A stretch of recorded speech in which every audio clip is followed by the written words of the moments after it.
to another episode of Invested, where we discuss the ever-evolving world of the creator economy and our $17 million Regulation A crowdfund on Start Engine.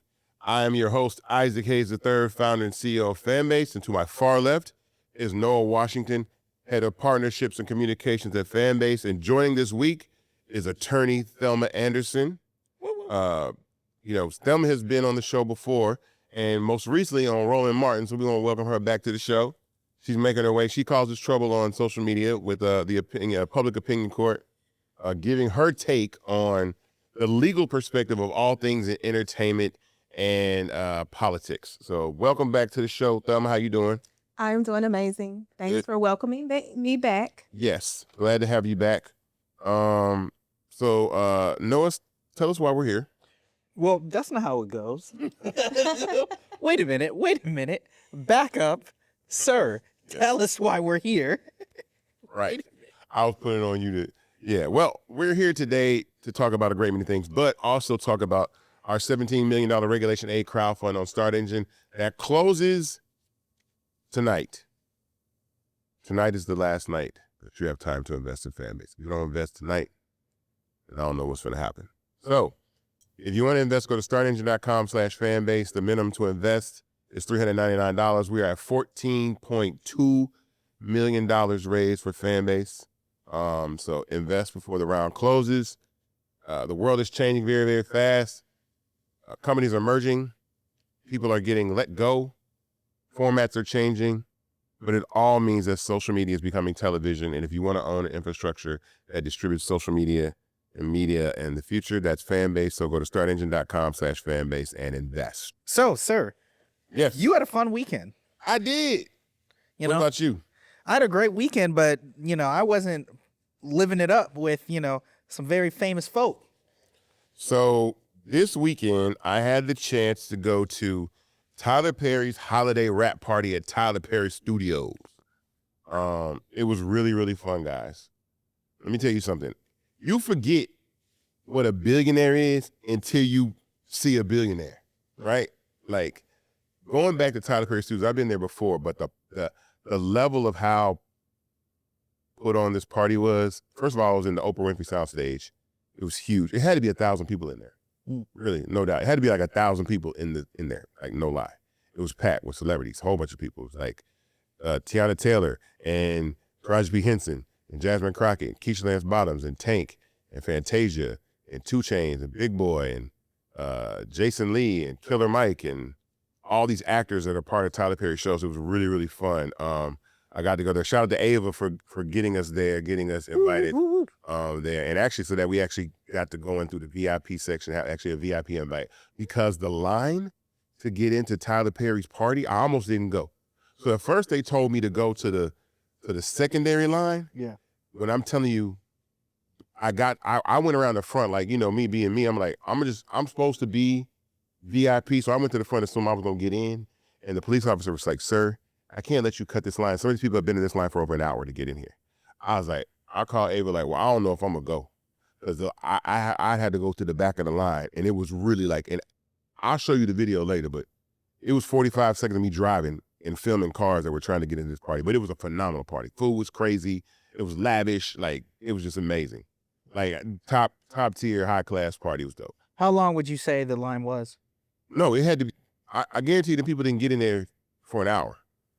I promise you. It was so intense. But it was a great, and again, it's like, you don't understand what true blackness really looks like, in camaraderie and wealth and all that looks like. And it was something to really see. Tyler was a great host, and shout out to Ron DeVoe, Bobby Brown, Johnny Gill. They were there. It was great. I mean, it was a fantastic event. So I got to ask, what was the energy in the room? The energy in the room was black excellence, always. It was like, Tyler Perry has an enormous amount of shows. He's had a really, really successful year. Something that I didn't even realize, that people underestimate the power of Tyler Perry and like his popularity. He has the 4th most streamed movie in 2025 on Netflix. Which one was that? First of all, it's K-pop Demon Hunters. Then it was Happy Gilmore 2. Then it was something else. And then it was Medea's Destination wedding, and I was like, that was number 4. So Tyler Perry got Netflix on lock. So it was great to see. It was really dope. But I gotta ask a quick question. Do you feel like Tyler is saving his like pictures and movies that he knows are gonna hit more for Netflix versus his BET stuff? I don't know. I wouldn't say that. I mean, it's just different types of stuff. I don't know. I know that I saw Lamont Rucker there, and I know they got the sequel to Why Did I Get Married Again? Yeah. Right? So it's Why Did I Get Married, Why Did I Marry 2, and then Why Did I Get Married Again? And that has Taraji P. Henson in that one. And so, no, I don't know. I'm not sure. I mean, he makes amazing content all the way around. His BET stuff is amazing. His Netflix stuff is amazing. He has Amazon stuff, I think, as well. So it was just real. The energy was incredible. What lessons did you take from that experience that could be applied to Fanbase? And your role as a founder? Yeah, we definitely are getting into the microdrama space. Talk a little bit more about that.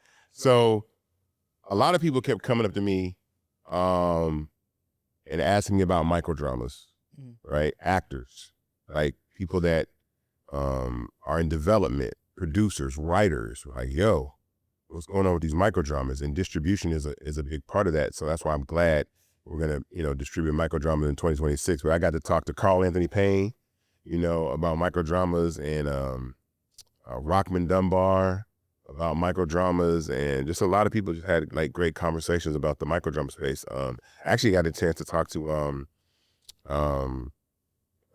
John Gray. He had a conversation. He was there as well, and just interested in things that were going on with Fanbase and stuff like that. But it felt real good as far as the energy with again, our culture. Like when you see that many people in a room, that's why I say you have to kind of experience Atlanta in a way that shapes your view. Like it was really like a room of predominantly African-American people, all talented writers, producers, directors, actors, celebrities, entertainers, having a good old holiday party, no fuss, amazing music. Tank, shout out to Tank, who apparently we are twins, and he agrees. I always get that online. I always get it online that I look like Tank. I don't know. And when I saw him, I was like, people say we look like, he's like, you do. And I posted my video about that. But it was a great party. And again, like you forget how rich a billionaire is until you see like the party that Tyler Perry put on. He knows how to throw a gig. It was dope. Not to get too far into this, but I didn't think about that. And now as I'm looking at him now, I could see that. What? You and Tank. Oh. And he put the image side by side. No, don't do that. You might be able to put the little video I shot up. But but it was cool. I mean, another thing that I will say that I did not expect and Abel talked about is the amount of people that actually came up and spoke to me about just this show and like the things that I say for the culture, like the things that we talk about. And that's like that we don't always talk about the normal celebrity gossip stuff that goes on. But if we do have a conversation that has to do with entertainment or media, that we do put some type of context behind what it means in the space of Black culture. And so a lot of people are like, man, thank you for what you're doing. Like, we love it. And shout out to Russell Hornsby, who I fanned out seeing him, and he was giving me props, and I'm giving you props like, you're an amazing actor. And he's like, thank you for what you're doing for Black people. So it was really dope. I was really like excited. It really made me feel really good about all of this and what we're doing. So I want to ask, going back to the microdramas for a second, why do you think that resonated so deeply in the culture and with all these talented people? Because it's another outlet for us to tell our stories. Storytelling is about to be really, really big in 2026. It's not so much about the actor. It's going to be more about telling the story, right? And I think that's important. Even I've even seen, like, I'm not going to say that microdramas or social media and microdramas are somewhat the semi-death of the movie star, right?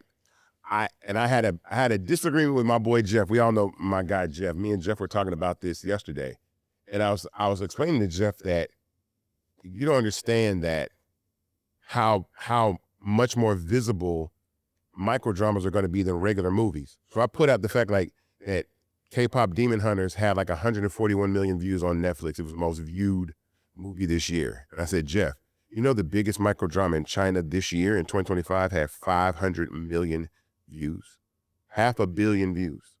Like, you can't beat that type of visibility. And what the excitement is, you can't beat the fact that TV is in your pocket now. And so the ability for people to see you is a lot more broad than just being on a big screen, right? Or a destination platform like Netflix. So that's the thing that makes it, interesting.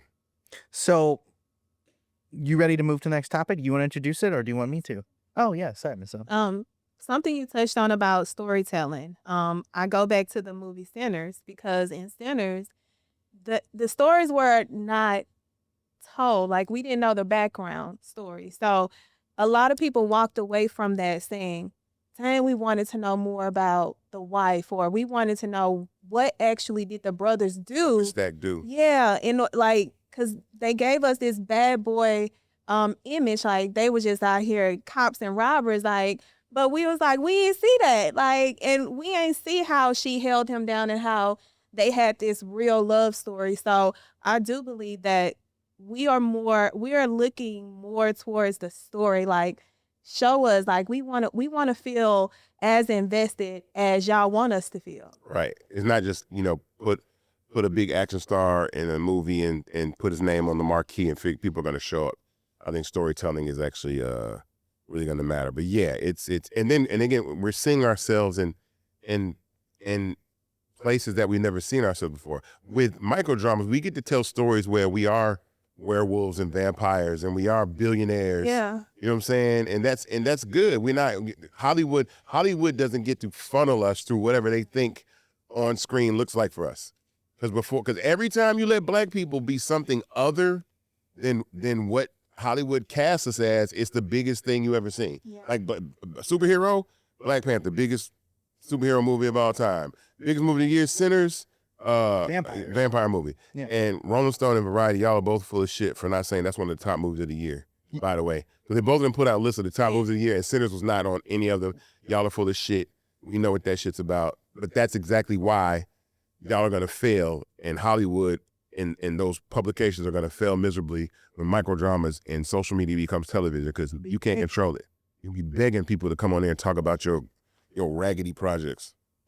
So, with that being said, let's go into one of our bigger topics. Jasmine Crockett's 2026 Senate campaign. Set us up, sir. No, let her, pull your mic closer. Let us, you set us up for this. Oh, Yeah. what am I supposed to set up? Well, Jasmine Crockett's running for Senate. Okay, so Jasmine Crockett's running for Senate in 2026 in Texas. And she made her announcement last week. It was a strong rebuke of the current administration and the things that are going on. And it's interesting, that I think it's a challenge for her going from, the representative side to a Senate seat, but it's a great stepping stone for her, because she has become such a polarizing figure in a good way for speaking out against the BS that's going on in Washington and really being a light and opportunity for black people. I wonder what Stephen A. Smith has to say about this. Goofy man. But anyway, set us up with some of the other things, or Noah, I think Thelma, you live in Texas, so you live in Dallas. That's her district, isn't it? District is Dallas, right? Yeah, her district is Dallas. I live in the great, not so great state of Texas, where, we got Hot Wheels, rolling his ass through, fucking up shit. But I can say I've known Jasmine for several years on the attorney side when she was a defense attorney, and she's been the exact same way. Very vocal, very outspoken when it came to her clients and making sure that their rights were not being violated. They're a great advocate, sharp as a whip. So it was no surprise to me when she went into politics, and to see her and how she has progressed over the years and how she has literally changed how individuals in politics show up in their true authentic selves, regardless of where they come from, where they grew up, how they speak. But you can't take away that girl is smart as fuck. You cannot take that away from her. And that's what's scares them. They have fear from the power that she has. Mm-hmm. And that's the reason why there's an attack on not only Black women this year, Mm-hmm. but specifically her, because she is the face of the Democratic Party. Although they don't like to acknowledge that all the time. I'm talking about these older, the OGs, the expired, the ones that have expired and need to go home and sit down. But we have to look at it now like she's here. She's not going anywhere. So how can we get her into the seat where she belongs? I want to throw some math at you guys real quick that I just pulled up. So just for context, from July 2023 to July 2024, the Dallas-Fort Worth metro area added about 200,000 new residents, primarily of African-American descent. Mm-hmm. And then from July 2023 to July 2024, the city of Houston added about 43,000 people, primarily of color. There's a whole bunch of people who are now moving into that Texas area because of livability, job opportunity, and any of those two. So I mean, I think I know a lot of people that have moved to. Actually, Dallas is having his moment. Oh my God! Dallas is the prom queen of Black cities right now, Ugh. right? What, you don't like that? We don't want y'all. We full. No, we need y'all. We need her now. Full. Wait, how's full. Dallas full and We Atlanta? full. Listen. Atlanta's not full. Hold on. We are full. How are you full? Don't worry. We full. Go to Austin. Go to Houston. We good. Okay. But this is important. Unless y'all are coming in, looking like us, we full. Stay away. Oh my God. So the reason I bring that up is because it was the influx of people who came for the film industry into Georgia that turned the state back when Joe Biden was running. Mm-hmm. So I've been saying she's got a really good shot. You bring up a good point, because that we were so close during the Biden's campaign, during his presidential run, of turning Texas or certain parts of Texas blue. We were so, especially Dallas County, because Dallas County has a high population of minorities. Like we said, okay, it's purple. We gonna get it blue. It's purple. We see the blue coming in. So with that information, it is very promising, and Jasmine just has to tap into that base, tap in, step on next, do everything. And then I mentioned that I saw her at Tyler Perry's party. Did I mention that? Yeah, you did. So Jasmine was at the party, and I walked right up to Jasmine and said, I sent you a video, because I text her a video, but basically I said, look, you want to win Texas, you don't need Fanbase. I want to talk to you about using Fanbase, because what she also has to do is be able to freely build a coalition of support without the noise and distractions that are already presently on social media. Yes. And she's getting hammered a lot online by bots. They're already attacking her. Attacking me. I got a real story for you on it. Go ahead. So I interviewed Jasmine Crockett at the Route 100. Yeah, I heard. She collaborated on the post with me, and this is so sad. The vocal minority, every other post is just something real negative. I could go in and tell you about 3 things right now that are just attacking her because of her looks, her policies. I hope so, because some of these people are just saying some real out of pocket. No, she's getting attacked by bots. Because I think Thelma said my post has been flooded with bots, and I'm working over. I'm like blocking and deleting, because I'm like, what the hell? But that lets you know she's a threat. Yeah. They wouldn't go through all this, all of that, if they didn't, consider her a threat. But that is why she needs a fan base. I'm gonna say this, because I mentioned this before, is that even during Kamala's run, I offered up audio rooms. And one of the audio rooms as a way to connect with voters in real time without even having to download Fanbase as an app, right? So audio rooms on Fanbase are available publicly on the web without having to download the app. So you can reach as many people that have access to that URL. So you can place that URL in a newsletter, a URL on a website, in a tweet, in a post, in a DM, in a mask, text, anything that you want to do to reach massive amounts of people and have a clear connection to the people that you want to reach and connect with. And I think Jasmine she needs that. And I offer that up to her, and I know we're going to make something like that happen Yeah. because it needs to be clear of the clutter. Like, you need to have a clear path Yeah. to be able to talk to voters, especially on the web, because there are CTA buttons that you can click on and go to her website and hear her platform and all that kind of stuff. And so I think that's important. And Jasmine is one of 8 Black women that are running for Senate in 2026 all across the United States of America. So it's a really good opportunity to put a lot of Black women in the Senate in the United States of America coming in 2026, and that's powerful. Absolutely. So just some more facts about this. Texas has not elected a Democratic senator since 1988 and no statewide Democrat since 1998.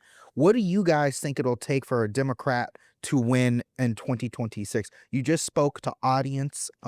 What else? I just think I think you have to win the game of reach, and you have to win the game of motivation. Like, you have to be able to talk to people, millions and millions of people, in real time and get them to do what you need them to do. And the best way to do that is not through an email, it's not through a flyer in the mail, it's not through door knocking, it's to open up this room live and instantly be able to reach millions of people and say, come in this room, I need you guys to go out and register to vote, I need you to go out and vote today, I need you to go do all these things and have an impact. You have to have a really good digital strategy moving forward, because that's why they're buying up all these platforms.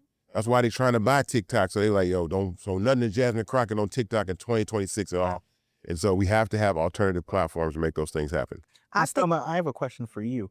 What would Jasmine Crockett's, we're going to wish it into speak into existence, victory mean for Black women representation in government right now? We can go back to Shirley Chisholm. We can go back to how significant her being elected was. And when you take it and you put it into now, and knowing that Texas has been so defiant with opening doors for minorities to have those prominent seats, that alone shows you how significant a black outspoken, smart, intellectual, tongue-killing Black woman being elected, how much history that is going to create, and how many doors that is going to open up, because it's going to show that, yes, we are being told that, hey, that door is not going to open for you. We don't give a fuck about the door. The door was put there for you all, not for us. We gonna walk through that door. So for that to be a vision that we can envision, I think it's major. It's I have no words how big it is going to be, but I know how much we need that. This question is for the both of you. How important is national party support? In the past, we've had figures like Joe Biden, where the Democratic Party was split on over if should he even run for the 2024 election. What does that look like for Miss Crockett? I mean, we need to get we need to get our ish together. And I'm saying Black people, Yeah. like, I'm not even talking about just Democrats, but people that just believe that what's going on right now is just not right. You know, the attack on Black women, the attack on minorities, this white supremacist, racist agenda that is being perpetuated by the administration every single day, and we have to turn that around. And what can happen is we can't get lost in the single issue voter mess that we always get caught up in, where everybody personalizes their vote to one specific issue. Meanwhile, the only thing on the ballot on the other side is white supremacy, and that's easy to get people to go out and vote for, because that promotes fear and that promotes anger in the other side. And so that's an easy message to send to people, that we're losing the country and the minorities are going to take over, and the Blacks and the Mexicans and the Muslims and all that, and all this stuff is happening. We got to stop them. We got to deport them. We got to shut them down. We got to throw them in jail. And so we need to fight fire with fire and have that same force back. Like, no, we're here to stay. This is our country too. This is a diverse land. We're all going to show up and vote and show you what people of color look like when we're voting. That's what we need. When I look at the national approval, I'm talking about the ones are considered the head. I don't think so. because they're a little too weak for me. They don't they fall to the norms, and we are Say some names. Who we talking about? We are no longer in the norm. We are. Chuck Schumer? We talking about all of them. We talking about Hakeem Jeffries? That one too. Keep going. Who else is it? I don't know. Them eight. They're folded. Now healthcare is screwed up. So for me, I think we are past needing their approval because their approval carries no weight when it comes to now, because people have seen them fall so far and submit themselves to a dictator when the people have voted you in. So why the fuck are we gonna trust y'all giving a approval when we have already approved this person? So we just need to continue to put boots on the ground for this person, because we are the ones that's voting. We are the ones that have to do the work. Y'all just sit up there and make up excuses and don't do shit. So we don't care if y'all approve of it or not. We know who we want, and we know how we're going to help this person get to where we want them to get. One of the things I love coming back to is when Jasmine Crockett was speaking about ownership in platforms. The question, she was here in Atlanta, right? Yep. And Noah asked a brilliant question. I wasn't going to do that to myself, Noah asked a very brilliant question up on the roof. And the question dealt with ownership, right? Where did the Democratic Party go wrong? And she said such a great answer, which was, while the Republican base was mastering and owning and seeing the value in platforms, the Democratic Party was figuring out how to post. Right. And since that conversation, now we have Oracle acquiring TikTok. Yep. Right. You have Skydance, Paramount trying to acquire Warner Brothers, which includes CNN. So yeah, nothing's changed. And this is the thing. This is what's interesting too. I've seen, if I had so I don't want to go down this path, but Charlie Kirk was a very positive figure for white supremacy and the Republican Party because he was well funded. He was funded by the Republican Party. And I'm saying, who on our side of the game is funded like that? Nobody. Nobody, right? But there are some people, if I had my choice of who we need to put money behind, who's young and who can invigorate people and really help someone like Jasmine Crockett and really get up there and help people vote. First, number one, my guy Kyle from Deontay Kyle from Grits and Eggs. Yes. I'm saying Deontay Kyle because that's a voice. You put somebody behind him. Joshua Doss, if you don't know Doss Discourse, Joshua Doss, he's a great pundit, African-American. And then my guys from the Jam podcast out of Chicago. Yeah. That's the where are the entities putting 20, 30, 40, 50 million dollars behind those guys to elevate their platforms? All of them are young. All of them are young. Everybody's in their 20s and 30s. Level these people up. Yes. Level these young men up. Bloomberg, where are you, man? Huh? Where's Bloomberg right now? I know. Come on, who's that guy? What's the name they always talk about? Soros. They always talk about where's the bag for them? Because Charlie Kirk was getting $40 million a year. Yeah. Imagine getting $40 million a year to infiltrate college campuses and tell them that that black people are taking your jobs and Mexicans are stealing your country. And you got $40 million a year to do it. Somebody on the progressive side needs to put that type of bag up and put it behind Deontay Kyle, Joshua Doss, Jam podcast, and bring them especially bring them to Texas. Yeah, right, and then bring them to those types of states and help them, get the word out about how important voting is and being part of the community. I really like that. I really like that from the standpoint of switching that narrative that the Candace Owens tried to. What was it, Blix or whatever they name, Blessick or whatever the hell their name is, right, was going on to, that would be very, very powerful to grab those voices and take them on a tour throughout Texas colleges, especially the new voters that have not voted yet or the ones that have that are in college. You go and you get on those campuses during those the perfect time during football season, or even during the summer or spring, you will be amazed at how much that is going to benefit the Yeah, turnout. we don't elevate our young people. We have a party of a bunch of old people. Even the Republican Party, the OGs don't want to leave, but they did have Charlie Kirks. Yeah. And they do have JD Vance. They do have people that they have put money behind and said, look, we're gonna get you in here, and you're a lot younger. And so hopefully, if the Democratic Party has any sense at all, which they haven't shown in the last few probably 6-8 years, that they have any sense about how to play the game early, then they would. Sidebar, I read today, and I was going to mention this, and I want to know you guys' thoughts about this, but it looks like Kamala Harris is putting in a bid to potentially run in 2028. Have you heard that? I have not, but that's interesting. Yeah. That she's thinking about a presidential run in 2028.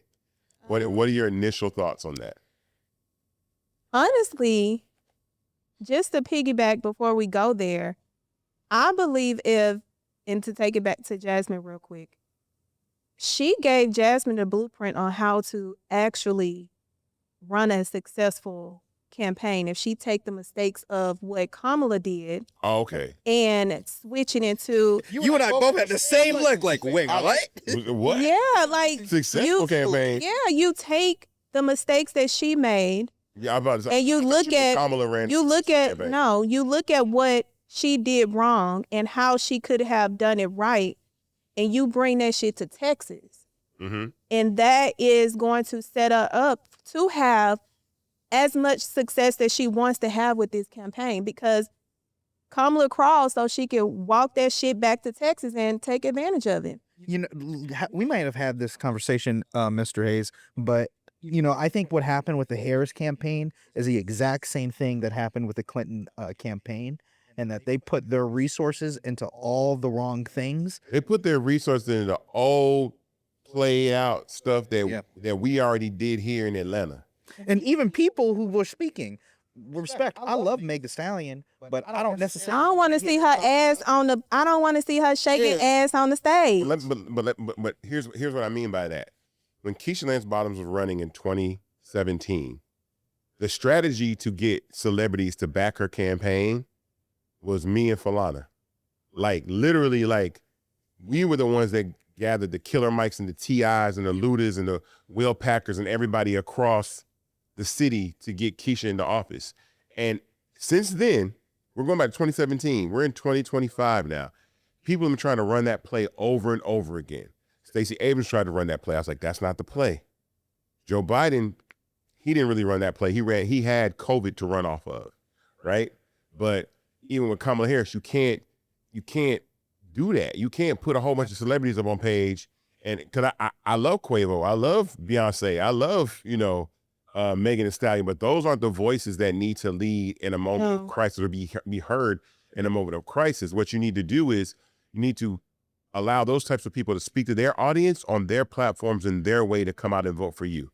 That's what you do, not cut checks to have them come out perform and think that that's enough to get people to go out and vote when food is on the table, or, inflation or housing and stuff like that is on the table. That's just a wrong play. And that's a lot of what the Harris campaign did. And again, a lot of what I said and a lot of what other people said fell on deaf ears, because I think the people that were running Harris's campaign, and this is in no shade. Listen to what I'm going to say, because I don't want this to be taken the wrong way, but I think Kamala's campaign should have been ran by more people of color. And I think if Jasmine wants to find success in Texas, if Jasmine wants to find success in Texas in the Senate, she needs to have her campaign run by large amounts of people of color that know how to talk to our community in a way to just say, oh no, let's just go sit down with Shannon Sharp and think that's going to make everything all right. Or go talk to Oprah and figure that's going to just make black people get out and vote. You're going to have to hit the actual stages that you're going to reach your voters. Everybody don't watch these nationally recognized platforms. Like, they want that intimate feeling, and you're going to have to go to these different little, even if how small they are. You can flip a voter really quick just by showing up, and they're like, oh shit, I didn't even know you existed, because they're in these small ass cities and they don't get no traction. So it's going to be very important. Like her campaign team is, they're going to have to work hard, but they have to be some of the most brilliant at executing the message to tell the story that the voters need to hear, so that they can know, okay, it's time for us to change. So, 100%.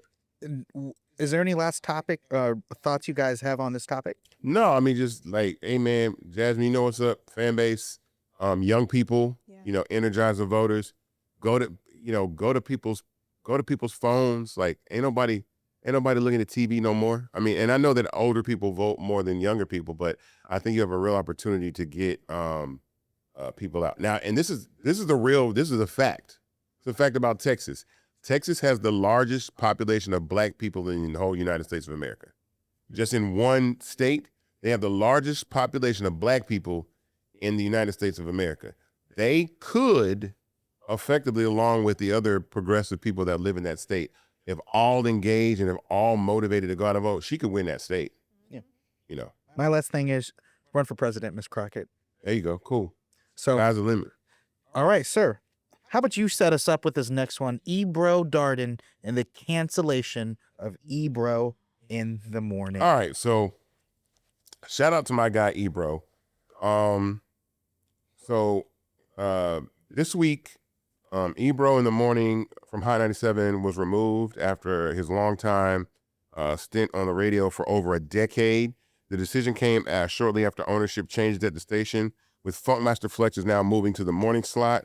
While no official explanation has been given by management, Ebro has publicly shared his belief that the cancellation was connected to shifts in ownership, priorities, and discomfort with his outspoken commentary. And that's a big deal, because along with those changes at Hot were also Miss Jones was let go from her show, and I just did Miss Jones' radio show like no less than 3 weeks ago, and Ed Lover was let go as well. And so it's a shift again, I think, in media ownership.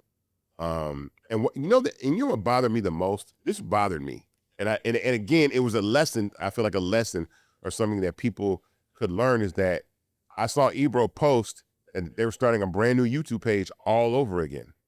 Like the YouTube page they have, he wasn't able to leave that YouTube page. That YouTube page must be part of owned by the station, and that is crazy, because it had a significant following on that YouTube channel. Literally, he has no. Man, that's insane. I didn't know about the YouTube channel. Yeah, and what I did was, and so what I told him though, I text Ebro and said, hey, I want you to start coming on Fanbase, bring me the assets, like send me the assets that you guys have, because I want to set them up with a branded audio page. People don't understand. I think people are not understanding how having audio on the web does for your ability to reach people. It's the biggest cheat code of all time. It's a bigger cheat code than Clubhouse and a bigger cheat code than Twitter Spaces. It's like a URL, and you can have 500,000 people in an audio room, not 4,000, not 8,000, but 500,000. If you have the ability to reach massive amounts of people, if you are a person that has a large following on social media, to be able to do that. And so it just speaks to the fact that if you don't own your own platforms, and I think it's a good thing. I think all these people forcing everybody out of these legacy platforms are forcing people out of sinking ships anyway. Yeah. I think these ships were going down regardless, because again, there's a shift in the way that we consume media. It's going to mobile devices. I think it makes Ebro more powerful. It gives him more opportunity to say what he wants, how he want. Like I said, if you can't say what you want, when you want, the way you want, how often you want, then you aren't media, in my opinion. And so when those reins come off, he can say whatever he wants to now about what he views about what's going on in Israel or the Middle East or whatever thoughts he wants to share. He can do that now, and he's free to do that without corporate pressure or censorship. So I have to ask, you just spoke to it a little bit, saying that it wasn't just him; it was a plethora of people who are let go from this station. What does this moment mean in Black culture? That need to own our own platforms, right? We need to start building up our own infrastructures of things that we own. I mean, I see so many, I run into people all the time like, yeah, man, I'm trying to figure out the fan base thing. And it's like, and I know what people mean by that is people want audience, right? They want to be seen. And it's like, kind of like, it's like, are you the star or is the platform the star? And we're in an era right now where it's not the platform. If you have the ability to draw people wherever you want them to go, then utilize your platforms to do that. And I think some of us in the creative space feel like we need an Instagram, and Instagram needs you. You don't need TikTok. TikTok needs you. You can do that, but I think there's this fear of failing and not being able to, it's like throwing a party and no one showing up, right? Yep. Nothing feels worse than hitting like, oh, I'm going live and there's 2 people in there and you're one of the 2 people. You know what I mean? You go live on social media and like, dang, I guess I ain't as popular as I thought I was. Well, number one, the platform is suppressing your views anyway, right? So you're not even reaching everybody, because my audio rooms, matter of fact, my lives on Fanbase, I get more people that are live on Fanbase than I get on Instagram, and I got more followers on Instagram. And Instagram's a platform with more people on it, and I still get more people looking at me live on Fanbase, and I make money. We learned about that today. Yeah. Earlier today. I want to ask. Ebro has openly shared his theory, as you just stated, that ownership played a role in this decision, and that his political and social commentary made some people uncomfortable. How should audiences think about these claims when they're coming from people we respect and admire? I'll let Thelma take. Well, first and foremost, I think it's too little too late to come out and be so vocal about what is being suppressed. Because now, even though I believe that has been the case for probably some time, and we're just now seeing the end result, it's too late, because you have an opportunity to utilize your voice. And the reason why people don't utilize their voice when they are working for a corporate giant is because they don't have ownership. Because you don't have ownership, you are and have to submit to the rules and the regulations that they carry.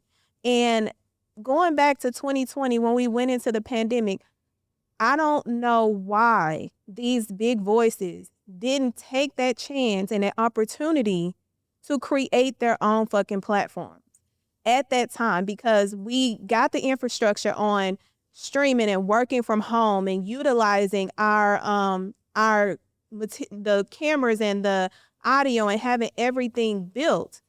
Why didn't they see it at that time that, yes, this is my main, but I'm building this up to be my main so that I can say what the fuck I want to say, when I want to say, and how I want to say it. And at any moment, I know that they're going to give me a pink slip and tell me to get the fuck up out of here.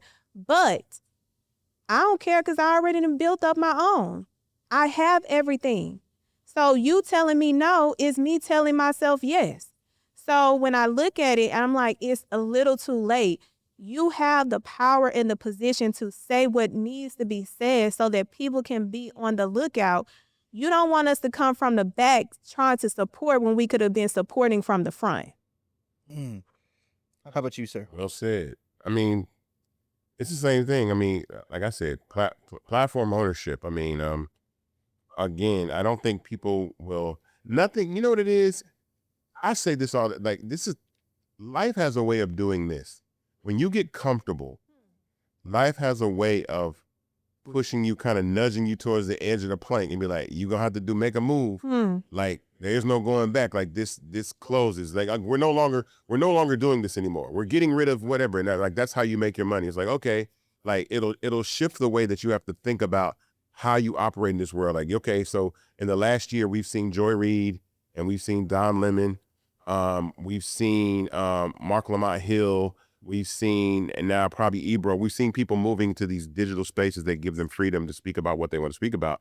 And I actually think it's good for them, because it gives you the ability to reach billions of people and monetize in ways that you never had to before. But that's kind of like old school. It's like the people that are used to the recording studio and the budgets and car service, and then it's the young kids. It's like, yo, turn the camera on, turn the mic on. I'm going to shoot my song, put it up on TikTok, and go stream and make tons of money and be like Young Boy, right? It's just a different mentality. And so if you don't shift and take that mentality of what it means like to be gorilla, even at your big age, right? Even if you're Don Lemon's age, even your Joy Reid's age, even your Ebro's age, my age, we still have to start thinking like young people think about how we're going to reach audiences. So you can always say you can grow up, but you can't grow old. And that's what happens. A lot of people grow old. We're still stuck to the ways that we do things, the way they operate. But me, I am, as you saw, my listening age is probably way younger than most people. I'm just tapped into more things. And if you aren't thinking about it like that, then you're going to grow old, and then you're just going to be irrelevant. And you can't do that. You got to get on these new technologies, these new ways of communicating, and use that. Before we change the next subject, sir, first, how old were you on your Spotify Wrapped? I don't listen to Spotify. That's right. So I don't listen to Spotify. But my top 10 list on Apple Music was Chris Brown, it was SZA, it was Summer Walker, it was Drake, it was Party Next Door, it was Leon Thomas, and then I had 1 month that I was going crazy on Outkast, and 1 month I was going crazy on New Edition, and that was it. But I mean, that's probably still in my 20s, early 30s. You know what I'm saying? I'm tapped into that new Fila album by TM88. I'm playing that album. Like, I'm listening to that. I'm listening to those songs. And no, you probably have no idea what those songs are. No, I don't. But I did listen to the 21 Savage album. There you go. Okay, cool. You know, shout out to 21. So, you want to say what your... Oh, I'm so proud of myself. Oh my God. What is your Spotify? My Apple. I don't do Spotify. Oh, your Apple. Oh. Okay. But number one was Pastor Mike, the pastor of Rock City in Birmingham, Alabama. The reason why I love that is because Pastor Mike is such a diverse pastor that can reach. Just like how we are talking about reaching those individuals that can resonate to your calling. This man is one of the best artists that is in gospel, that is a secret no longer. And he just got nominated for a Grammy. So I'm super excited that Pastor Mike, because last year, R. Kelly was on that list. You know what I'm saying? Praise the Lord. Yeah, purge the demon. Praise the Lord. Number 2 is Summer Walker, of course. Jeezy. Number 3, I got Gunna, Tyrese, Glow. Dang, Drake fell all the way number 7. Dang. You guys want to hear something cool? What? So, Pastor Mike's on Fanbase. He is. He is on the Fanbase. There you go. Shout out Pastor Mike. Shout out Pastor Mike then. Oh, he just made my heart. That's right. Pull up. Pull up, Pastor Mike. You only up the street. Yeah. You right up the street, cuz. My Spotify age was 87. Yeah. No Spotify age was literally 87. So What does that mean? That means he listens to the music that 87-year-old people listen to. You are not. Yes. Yeah. No one be listening to my dad. He Noah. be listening to Pursuit the Pimp Mobile. We do this every... greatest song Noah. No, it's in not. catalog. No, it's not. You're not real. No, he listens to like Bossa Nova. Like, he be listening to OGs. Dang, Noah. Yeah, man, but that's good. Noah got an old soul. So before we go to the next topic, Mr. Hayes, tell the people why we're here. We're here because culture matters, ownership matters. You have just a few moments to invest in Fanbase through Start Engine for the minimum of $399. Get your stock. Go to startengine.com/fanbase and invest the minimum. Again, it's $399. And you'll get 60 shares of stock and ownership in Fanbase. No, let's just go to the very last subject we were going to talk about today. We can skip over that other one. I want to go to the very last. Oh, you mean... We need some time to talk about this guy. you mean white foolishness? So I'll call it what it is. I'll let you. Miss Thelma. How about Thelma? You want to introduce this story because I'm pretty sure you have a lot to say about this. What don't I have to say? So, the world is definitely on notice about the recent fiasco of Michigan's former head coach, Sherrone, who found himself in a pot of flour that made him lose his power. And unfortunately, he is not only out of a job, but he got some criminal charges because you cannot be sleeping with the help. You only hire the help, but he was sleeping with the help, which was in the form of the white help. And we know what happens when a white help gets mad. They go telling everybody but God, because that's just what they do. And so now he finds himself not only out of a prominent head coaching position, but he finds himself with legal troubles. And you got a white prosecutor that loves to use trigger language towards a black man. So we already know what he should be looking for. But, So, in short, to summarize that, Sherrone Moore was the football coach at Michigan that had a $35 million contract. He was married with 2 kids to another white woman and had apparently been having a relationship with a staffer, a young white woman staffer. Which wasn't the only one, apparently. Apparently He loved it. Apparently he was making his rounds. He was throwing snowballs. ain't that's what Caribbean men do? I heard that was freaky. Like they need more than one vagina. Okay. But apparently the organization became aware of this, and he had 2 options to either let that staffer go or fire her. And he chose the latter, to fire her. Once he fired her, she then went and said, yo, I've been dealing with him, and he was ordering Plan Bs and all this kind of stuff, which in turn got him fired. So then he goes and threatens to kill himself with a butter knife. All this is just sad and stupid. This is a microdrama. Right, exactly. This is like, yo, this is some sad and stupid commentary. This is just This is Snow White 2025. Yo, but so my man lost $35 million, and he's out of a football job, and he'll probably never be able to coach again. No. And as Thelma said, he has criminal charges. What are the charges that he has? He has home invasion. That's the felony. He has 2 misdemeanors. I forgot what they were, but it's not looking. He shouldn't even have any kind of criminal charges if I'm being honest, because it's very flaky. As a prosecutor, you never want to give so much credibility to a lying asshole. And that's what she is. I don't know this girl. That's what she is. It's a t-shirt. Any woman that is going to spread her legs for 3 years to a married man and get mad when they get fired, I would question everything this person has to say. Is this a 3-year relationship? Yeah, he was banging her for 3 years, and then he promoted her. Andy over there choking.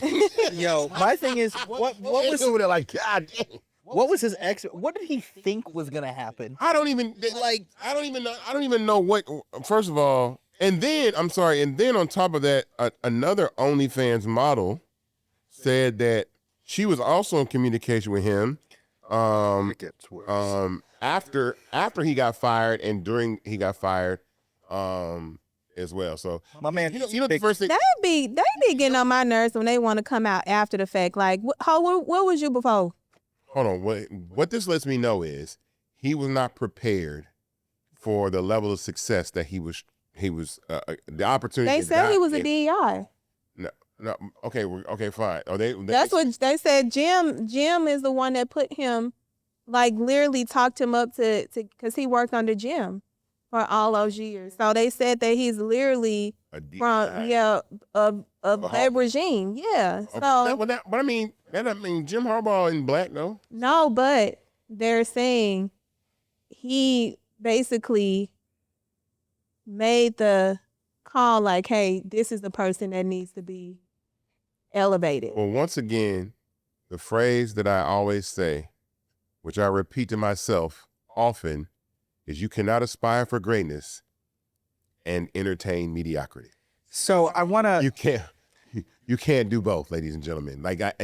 You got a $36 million football contract and an affair on the other, like a workplace affair. So let's just weigh those. $35 million, workplace affair.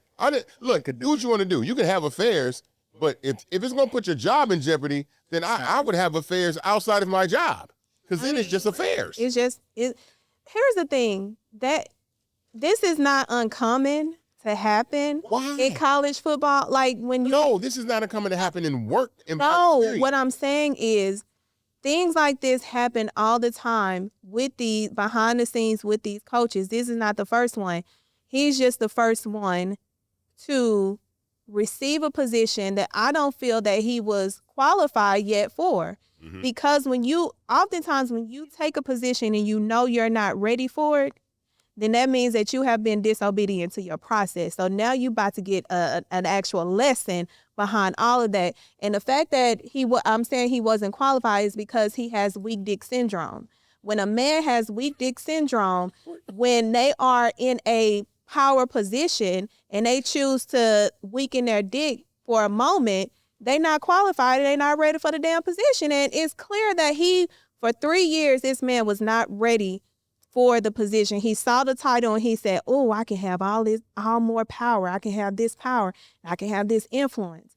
But he ain't thinking about the players that are going to be impacted, the university that is going to be impacted, the fans that are going to be impacted, and ultimately his family. So those are very important details that coaches, and especially people that aspire for leadership positions, they have to meet certain criteria, and he just didn't meet it. Well, that's what I say. If you take it out of the realm of sports, what's the guy that was at the concert, the Coldplay concert? Oh, and then he got the camera turned. Yeah, it's the same thing. Put it out. I don't listen. Somebody got to out here. The cat is not that good. Somebody got to explain to me what it is about having relationships inside of the organization that you work with, right? I was in the music business for over 20 years. I never once was involved with another writer, another artist, another woman executive in the music industry. I never was involved with any. I like my freedom. I like to be able to go to work and not be bothered by somebody just saying, hey, where were you last night? Like my blood pressure, I don't need that. It's running a company and being an entrepreneur is hard enough. Yeah. by compounding it with having to go see your work wife and she really your wife. It's crazy. Or having to get called in the office and you know you fucked up and then you go in there and lie because damn, like I really did do, but I can't let it out though. What is it about workplace romances? I don't Nothing. That should be the most unattractive thing. You like this. We all have social media now. This is like you can open your phone and find any woman in the world today, and you gonna be a woman that is in a cubicle next to you. It's about the thrill, man. See, I don't need to talk thrills. The thrill that lasts for about 2 minutes? Yeah, the thrill to lose your job? No, that thrill does not last that long to have such a damning and damaging outcome. Put it up. Put it up. Give us your questions, Noah, because I'm disgusted. I'm sorry. I'm losing it. This has been the funniest conversation I think we've ever had on this show. Yeah, right? absolutely. So let's get into it. The first question is, how should media responsibly cover cases like this without risking defamation or influencing ongoing legal proceedings? Well, here's the thing about defamation. I think the word is so just broad and people are like, oh, I'm going to sue you for defamation. You have to meet certain criteria to get a defamation. So when you're covering cases like this, you want to rely on legal authorities like the DA's office coming out and doing the public hearing that we all could see. You want to utilize those facts, those statements that are credible because law enforcement has literally stamped these as statements that they've taken and they've utilized in order to proceed with criminal charges. Outside of that, if you're going to take a statement from someone, you need to be able to verify. You need to have documentation. You need to have audio that ain't AI, Matt Barnes. You need to have more than just a statement because when you do that and you put it out there, yes, you can run into legal issues, but the catch-all is allegedly. Allegedly, what I had heard was, if you don't use allegedly, then you are allegedly going to get your ass in trouble. I want to go back to a statement said before. The official charges against Moore are felony third-degree home invasion, as the prosecutors allege Moore unlawfully entered a woman's apartment without permission, A misdemeanor, stalking in a domestic relationship. This charge stems from alleged ongoing unwanted contact after a romantic relationship ended. And then the third misdemeanor is breaking, entering, unlawful entry, and that stems from being related to entering the residence without consent. Like that is, y'all be crashing out. Like this is crazy. I mean, go ahead though. No. So the question to you, Mr. Hayes, is if a relationship is consensual, can it still expose an employer to liability, and why? Hell yeah. What do you mean? Of course I can. I don't give, man. Consent or not, I'm not dating nobody that works in the company. It's just not. There's no. I understand that. Here's what happens though. I know workplace romances are really a thing. Like people meet at work and they start dating, and I mean, you know what's so funny though?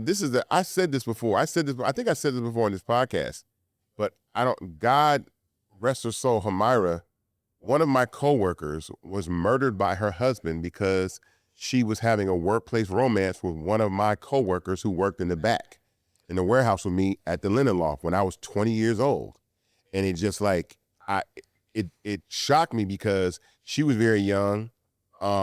She had a young boy and they were having a workplace romance, and the husband unalived her over the relationship. And I just, affairs, dealing with married people, there's just things that I've always stayed away from. Just as I learned my lessons early, right? I learned my lessons about being cautious about, being accused of things that you didn't do, or workplace romances or things that were just inappropriate, or always being able to have a clear path to be able to accomplish your goals and your dreams. You always want to put your business before anything else. So you don't want to risk your job over dating somebody at the place you work at. Because I'm like, if you were a college football coach, you're making $36 million a year, I'd have been cool if he was just hollering at the OnlyFans girl. It wouldn't even been an issue then. Then it would have just been embarrassing. Then it was just like, okay, but now you done lost your job. He got fired with cause. And I think he was only there for a year and change, right? So he maybe got like $6 million, which I hope he saved the money and cut that half, and then his wife gets done probably divorcing him. She's gonna take half of that. So I'm like, bruh, you went from 36 million to 1.5 M's before taxes? Man, no. So, Ms. Thelma, my question to you is, the phrase inappropriate relationship is used frequently. What does that term actually mean legally when one person holds power over another in a workplace? Well, it's legally, it can be seen as unequal force, because when you have someone that has power and influence, then they automatically have a greater power over that person to contribute to whatever outcome that they want to get from that person, like making gestures like, oh, I'll give you a raise if you do what you need to do to get that raise. So legally, it'll still rise to the level of inappropriate relations because of the power control dynamic. You automatically have more power than a person. You automatically know that that's a liability the way that you're thinking. And if you submit to that liability that's in your brain, then you contribute to the inappropriate relationship that adds a legal context to making your employer liable. So what due process right does a high-profile employee have during an internal investigation, and where do those rights end? So they have a right to be put on notice about any kind of claims of being inappropriate that has been put on them. They have a right to respond to that whatever has been reported.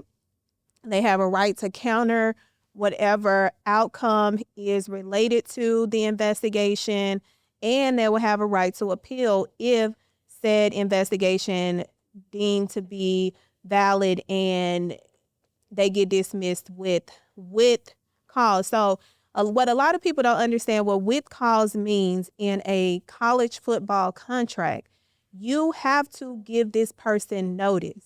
You cannot just fire someone because it's with cause. You have to give them notice. You have to give them an opportunity to respond, and you have to give them an opportunity to counter before. And if they don't like your decision, they have a right to appeal to the president of the university in order to have a decision determined. We saw that with the LSU coach when they conveniently tried to come back and say it was with cause, even though it was without. But those details are very important, and it's embedded in pretty much every college football coach contract. So, bigger picture, what should institutions change to prevent situations where power and intimacy collide at once? Stop letting them hire their own fucking executive assistants. That's gonna be a start right there, because if the executive assistant look like a hot ass nanny, that is a red flag. You know, at that moment, you know they fucking. I'm just gonna say it. They fucking. It ain't no. Listen, if it's a snow bunny, they fucking. And I'm just saying, they opening their legs up. Y'all don't understand how these snow bunnies actually get down in college. They are the flipperellas of the university. Like, they gonna get flipped and turned out, and they are willing to go as low as needed to go in order to accomplish not only their goal, but the goal of the person that is in power. Like, we're not gonna sit up here and act like we ain't see he got game and how they recruited these players to universities by giving them twosomes and threesomes and things like that. No, stop hiring. Don't let them hire nobody. Also, you need to have a training process for bringing these people into leadership positions that have never had this type of power. They got to go through training, just like y'all put the football players through training and got them doing all these corrective ass action classes. These people in leadership need the same thing.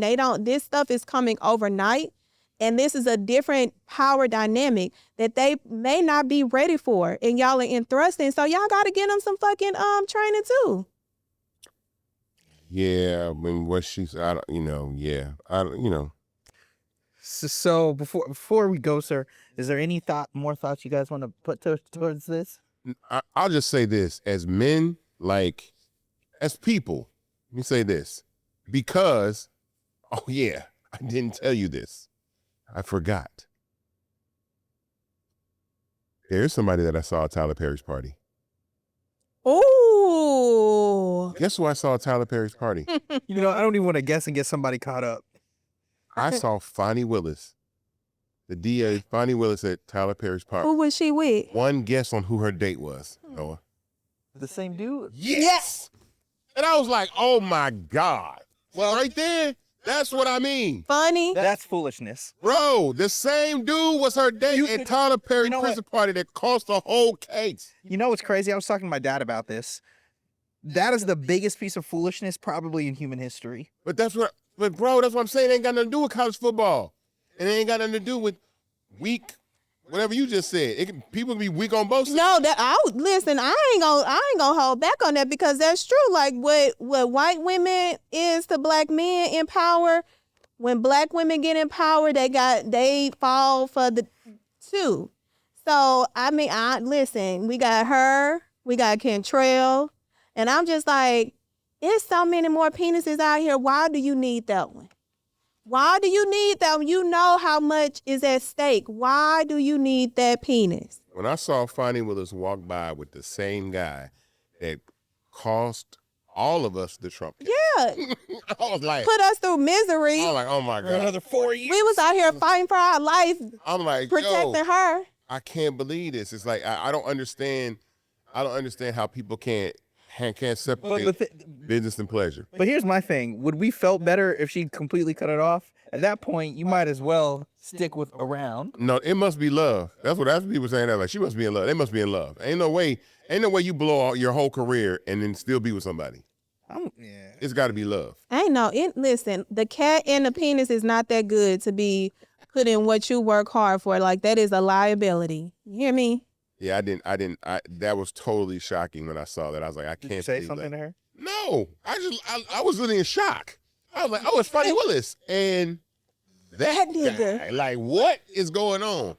I'm like, what? Yeah, man, again, they did a hard lunch. Yeah, that was they definitely did at Tyler Perry's prison. They did a hard lunch. Like, we outside. Like, I mean, with great power comes great responsibility, right? As we've said time and time again. And so I don't take the position that I'm in running this business or any business that I've been involved in lightly. That's just not what I do. I just like my freedom. I'm a Gemini. I just want to go to work in peace. I don't want to have relationship issues and a job at the same time. Who wants that?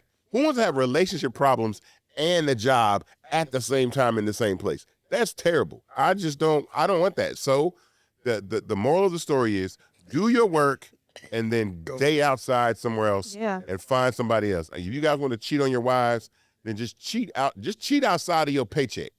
You know what I'm saying?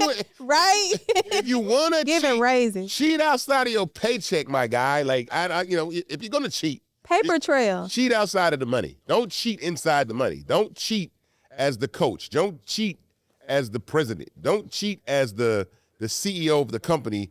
Then you cutting your check off because the woman was probably with you because of the check.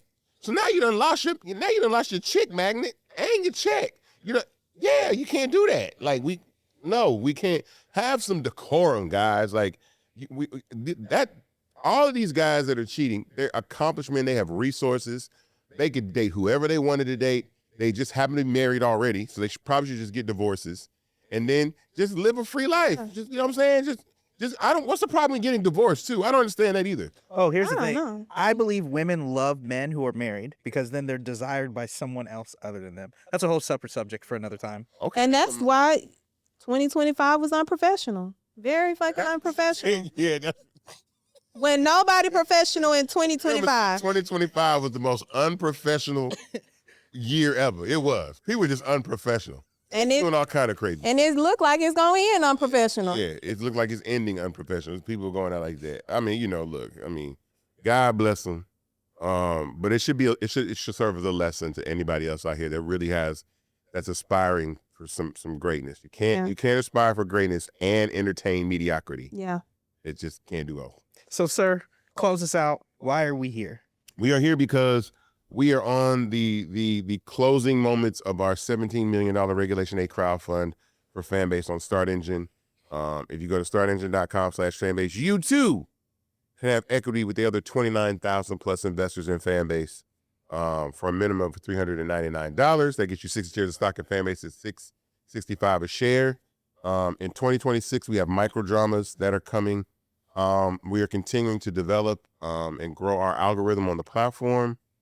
We have content posting simplification. We just launched the new content migration rebuild on the platform.